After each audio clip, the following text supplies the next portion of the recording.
Hello, John, how are you? All right. You look a bit knackered. Where have you been? Poor Felix so far this week. You're joking. 4 in a week? Yep. God, you're flying about, aren't you? That's the way it goes. Yeah, hello. Yep. Yeah, I'll be there. Okay. Number 5. You can't do 5 in a week, surely. What about your hours? Never. No problem. I don't know how you get away with it, Jim.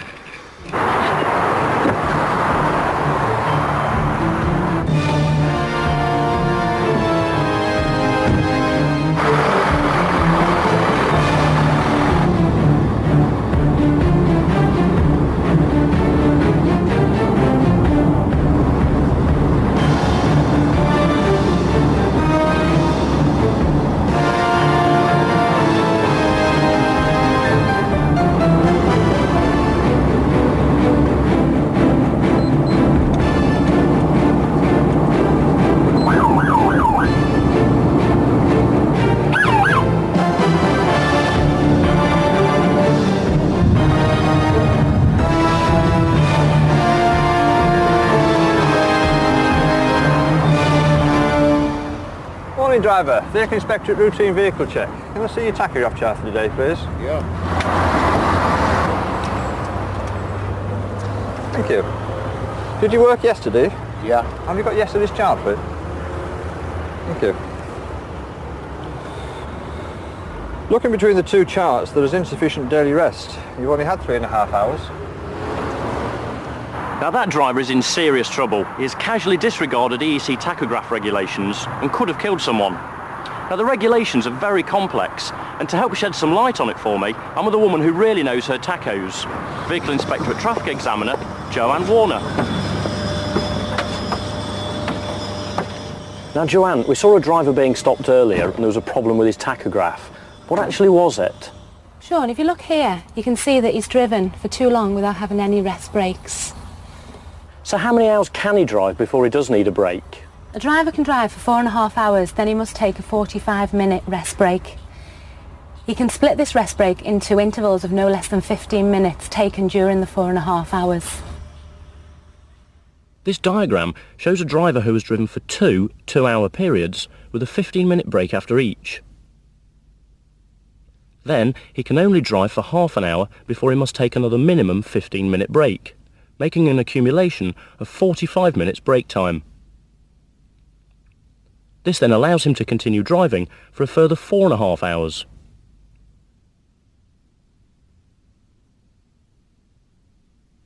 Now this driver has wiped the slate clean. When he has taken a 45-minute break, the requirements for his driving time and breaks go back to square one, so to speak. After this 45 minutes, he can start again with his driving and brake combinations, always keeping within the daily driving limit. But what happens if a driver takes only a 14-minute break? It's not enough, Sean. It can't be counted towards his rest break. But also, if you have a look at this chart, you can see that he's driven for too many hours in the one day. So what's the maximum he can drive? He can drive for 9 hours in any one day, but this can be increased to 10 hours, but only twice a week. So what if he's caught in traffic? If he's caught in a traffic jam at the end of his day, he's allowed to go to a safe stopping place where he can park the vehicle up. But he must make sure that he marks on the back of his tachograph the reason why he's exceeded his hours. Again, looking at these two tachograph charts from today as well, he's finished at approximately 11:30 last night, and he started this morning at 3 o'clock, giving himself only 3.5 hours daily rest. So how much daily rest is he supposed to have? He must have 11 hours daily rest. So does he have to take all those 11 hours in one go? No, he can split the daily rest, but if he does, it has to be increased to a total of 12 hours. Now this is taken in 2 or 3 periods. The last period has got to be at least 8 hours. This example shows a driver who has taken a split rest. Between starting work at 6 and finishing at 2200, he has taken 2 2-hour rests off duty. After that time, he must take an uninterrupted 8-hour rest before returning. But if the driver doesn't split his rest, must he take the 11 hours every day? No, he can reduce the 11 hours daily rest, this can be reduced to 9 hours, but only 3 times a week.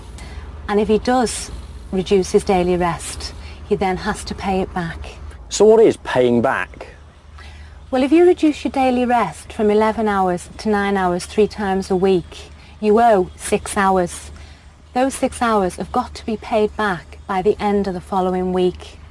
Now, you can pay it back in parts, but each part must be attached to a daily rest period of at least 8 hours.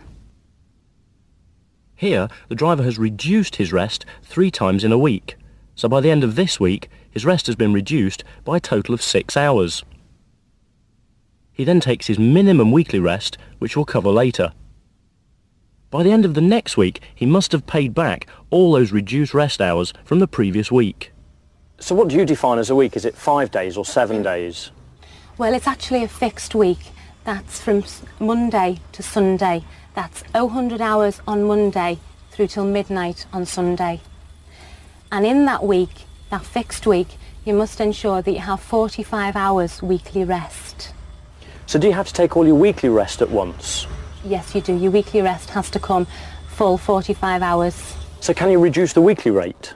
Yeah, you can reduce your weekly rest. You can reduce your weekly rest to 36 hours. That is it. That is if the vehicle is at base. If you're away from base, you can reduce it to 24. But again, if you reduce it, you have to pay it back. And when do you have to pay that back? You have to pay that back by the end of the following 4th week. And you have to pay back the 9 hours that you've reduced it by from 45 to 36. You have to pay that back all at once. It's what we call en bloc. Now, you mentioned where the week starts, but when does the day actually start?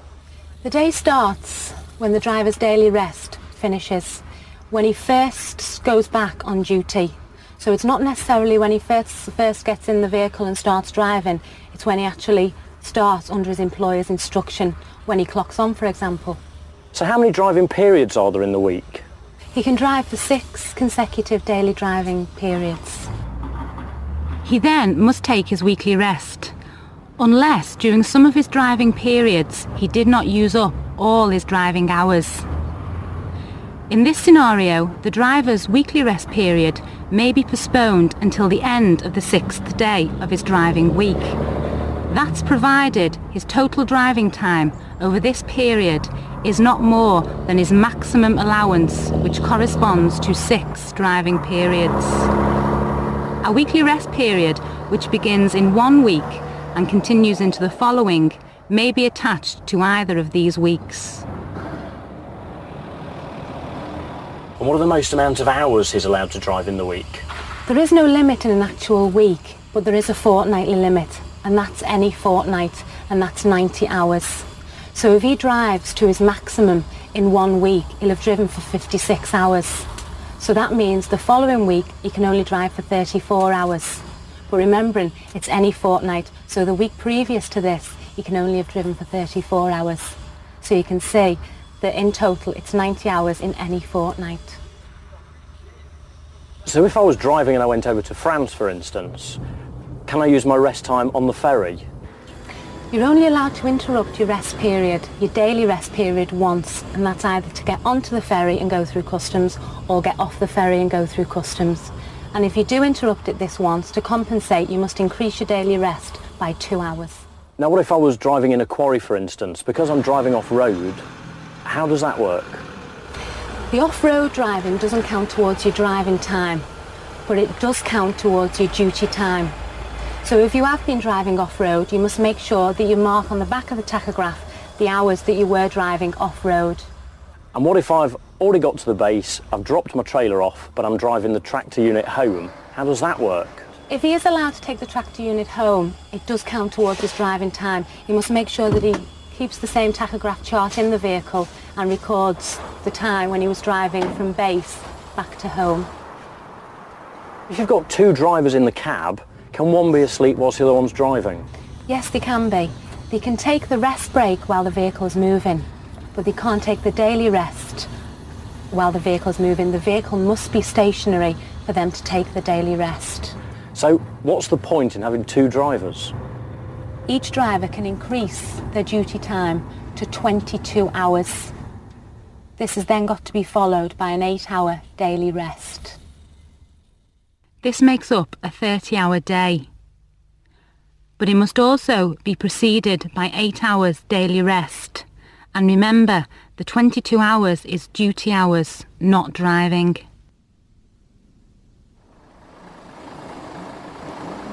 Without new drivers, this means that the truck must be stationary for 8 hours on either side of that 22-hour duty that the men perform.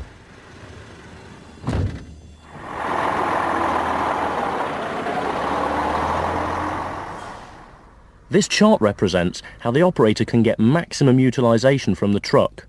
However, in the interest of road safety, this is not recommended. Regular breaks from driving should be taken whenever possible. Sean, I need to show you a bit more about a tachograph. I've actually got a training one inside, so if you'd like to come on, we'll go inside and have a look.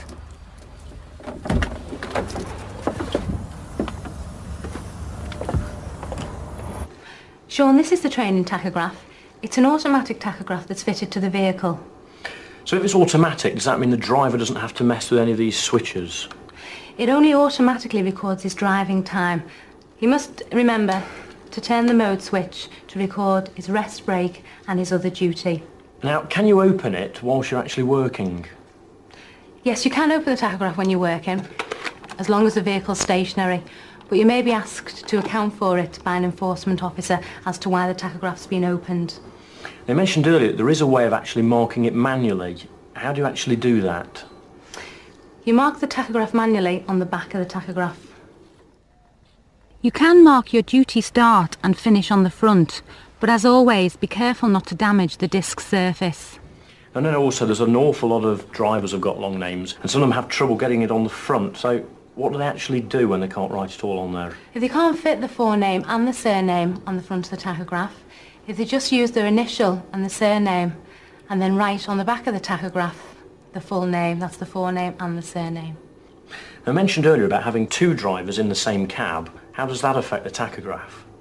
If the vehicle is double manned, 2 drivers, the one that's driving, he makes sure that his tachograph chart is on the top. Then when the other driver takes over, they change the tachographs, so the one that's driving, his tachograph chart is on top. And the same as we saw earlier, the driver who was stopped by the enforcement officer, what chart should you actually carry in the cab with you? The driver must make sure he's got his charts for the current week and his last chart from the previous week. By the previous week, we mean the last week in which he actually drove. Now, as we discussed earlier, as far as you're concerned, the week is from Monday to Sunday. What if the driver actually starts work on the Sunday? If he starts work on the Sunday, he's still in the current fixed week. So he needs to carry with him all the charts of that current fixed week, so that's Monday to Sunday. And he also needs to carry his last chart from the previous week. And as I mentioned earlier about going over to Europe, if you're in Spain or Italy, and obviously it's a time difference between there and the UK, what time do you actually set your tachograph for? The tachograph clock should still be set at the UK time. So does that pretty much cover everything I need to know about tachographs? Sean, I've only covered a few of the items. For all the information you need to know, you can refer to the guide. It's an easy to understand booklet available from your local Vehicle Inspectorate office. Janice James is a Vehicle Inspectorate area manager. I asked her about the responsibilities of the operator. Well, the operator is legally obliged to organise his driver's work within the legislation, so he must use that as a framework to schedule all driver activities. The operator has got to ensure that the drivers are keeping within the law. The best means of doing this is for him to check a selection of tachograph charts from the drivers on a periodic basis. Now, he can do this himself if he wishes to do, or he can use an outside agency, a bureau, and have them analysed in that way. If the tachograph breaks down, the driver must report it as soon as possible. The operator's responsibility is then to make sure that the vehicle is booked into an approved tachograph calibration centre as soon as is practicably possible to have the repair done. The drivers must return the charts to the operator within 21 days of completion, and the operator must ensure that this is adhered to.